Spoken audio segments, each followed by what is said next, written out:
President Trump, meanwhile, at a factory in Wisconsin today, signing a new order, the Buy American and Hire American initiative, focusing on what the government buys and who it hires. But tonight, our Brian Ross asks, what about the president when it comes to buying American? Take, for example, what Brian discovered in the new Trump hotel. Before a cheering crowd at a Wisconsin factory today, the president signed an executive order to tighten requirements that federal agencies buy American. The policy of our government is to aggressively promote and use American-made goods.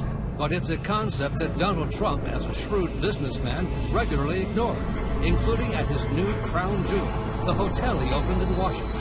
Welcome to my room, 445, which is a King Deluxe. When I checked in right after the election, the room was full of non-American-made products. Here in the marble and gold bathroom, the soap is made in Canada. The towels are made in India. This fancy bathrobe, it's made in China. Ties are made to China. Trump has long tried to laugh off the fact that so many of his branded products were not manufactured in the USA. Where are the shirts made? Bangladesh. Well, it's good. We employ people in Bangladesh. As a candidate, Trump claimed to David Muir he couldn't find American companies to make the products he needed. The Trump ties are made in China, the Trump suits in Mexico, Trump furniture in Turkey, Trump barware in Slovenia. It's true. And you know why? Because they devalue their currencies and they make it impossible for companies to compete. He no longer accuses China of currency manipulation, but making products overseas runs in the family. Factories in China turn out shoes, handbags, and clothing for the fashion line owned by Ivanka Trump. Shipments from China for her company more than doubled in the last year, according to the Associated Press. Now, as an official White House advisor, the president's daughter says she has put her company into a family trust. I have no involvement in its management and its oversight.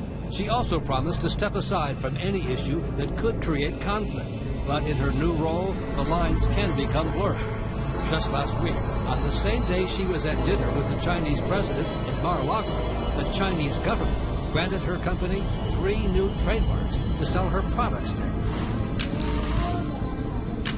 The visit included this charming moment. Her 5-year-old daughter, Arabella, singing a traditional Chinese song in Mandarin to President Xi.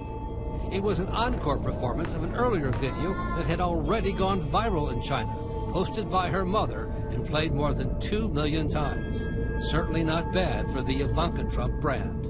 And Brian Ross with us here tonight. And Brian, Ivanka Trump insists that there was no reason to recuse herself from that meeting with the Chinese president? That's right, David. Her lawyer says federal ethics rules did not require Ivanka Trump to step away from that meeting just because of her business interest in China, and that in the future she will recuse herself when she or White House lawyers determine there's a conflict, David. Brian Ross with us tonight. Brian, thank you.